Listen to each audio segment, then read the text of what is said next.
मैं हंगेरी में हूँ और मेरी जॉब चली गई है। ऐसे 2 फ़ोन मुझे आए हैं इस हफ्ते के दौरान। तो इन दोनों सब्सक्राइबर्स ने मुझसे पूछा कि हमारी जॉब चली गई है और अब हमें क्या करना चाहिए।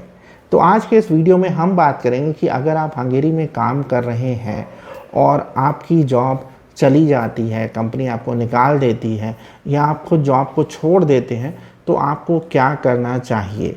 इससे पहले कि हम आगे बढ़ें, मैं आपसे रिक्वेस्ट करूंगा कि आप हमारे YouTube चैनल को सब्सक्राइब कर लीजिए, क्योंकि मेरा पर्पज़ है आपको 100% जेन्युइन इन्फॉर्मेशन देना।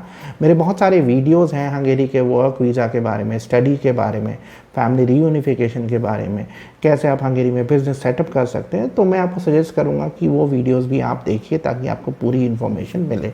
तो देखिए, हम इसेंशली आज बात कर रहे हैं कि अगर आप हंगेरी में काम कर रहे हैं और आपकी जॉब चली जाती है, कंपनी आपको निकाल देती है या आप खुद जॉब छोड़ देते हैं, तो आपको क्या करना चाहिए। अब देखिए, आप हंगेरी में हैं residence permit for the purpose of employment से, यानी आपका रेजिडेंस परमिट तब तक वैलिड रहेगा जब तक आपके पास जॉब है, क्योंकि आपका पर्पज़ हंगेरी में जॉब करना है। अब देखिए, जब एम्प्लॉयर आपको काम से निकालता है या आप काम को छोड़ते हैं, तो एम्प्लॉयर क्या करेगा, रिपोर्ट करेगा इमिग्रेशन को और आपके रेजिडेंस परमिट को कैंसिल किया जा सकता है। तो इस चीज़ के लिए तैयार हो जाइए। मैं कहूँगा कि इमीडिएटली आप कोई नया जॉब ढूंढना शुरू करिए।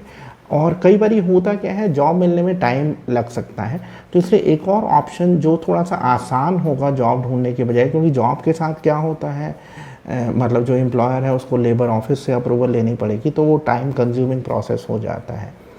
एक जो और ऑप्शन है वो है कि आप residence permit for the pursuit of gainful activity में शिफ्ट हो जाएं, यानी आप ये कहें कि मैं किसी एम्प्लॉयर के लिए ना काम करके इंडिपेंडेंटली काम करूँगा। फॉर एग्जांपल फूड डिलीवरी में, उसके लिए क्या है, आपको किसी एम्प्लॉयर के पेपर्स की ज़रूरत नहीं पड़ेगी।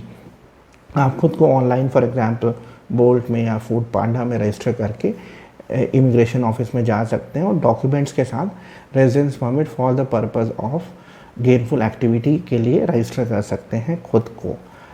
तो मैं कहूँगा कि एक चीज़ आपको ध्यान रखनी है कि इमीडिएटली आपको एक्ट करना है। और कई बार जॉब से ज़्यादा आसान होता है, क्योंकि अगर आपको जॉब मिल रही है तो आपको मिलेगा residence permit for the purpose of employment, और अगर आप खुद को as a independent worker register करेंगे तो होगा residence permit for the pursuit of gainful activity. तो इमीडिएटली एक्ट करना ज़रूरी है। एक और चीज़ ज़रूरी है कि आपको इस दौरान कंट्री को नहीं छोड़ना है, क्योंकि अगर सपोज़ करिए आपने हंगेरी छोड़ दिया इस दौरान और आपके एम्प्लॉयर ने आपका रेजिडेंस परमिट कैंसिल करवा दिया। इस समय क्या है, शेंगन कंट्रीज में बहुत बॉर्डर चेक्स हैं। सपोज़ करिए आप स्लोवाकिया से वापस आ रहे हैं हंगेरी और बॉर्डर चेक के दौरान उन्होंने आपका रेजिडेंस परमिट कार्ड मांगा और वो इनवैलिड हुआ, तो आपको डिपोर्ट कर दिया जाएगा।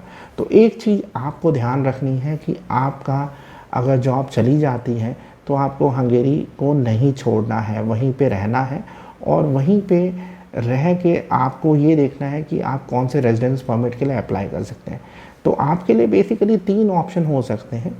एक हो सकता है रेजिडेंस परमिट फॉर एम्प्लॉयमेंट, एक हो सकता है residence permit for the pursuit of gainful activity, और अगर आप एलिजिबल हैं और अगर यूनिवर्सिटीज़ में सेशन शुरू होने वाला है तो इस केस में आप residence permit for the purpose of study भी अप्लाई कर सकते हैं। तो एक चीज़ का ध्यान रखना है, आपको इमीडिएटली एक्ट करना है, क्योंकि जो सबसे पहली चीज़ एम्प्लॉयर कर सकता है वो होता है आपके रेजिडेंस परमिट कार्ड को कैंसिल करवाना। अगर आपके कोई सवाल हैं, आप स्क्रीन पे हमारा नंबर देख रहे हैं, आप मेरे साथ कंसल्टेंसी सेशन भी बुक कर सकते हैं।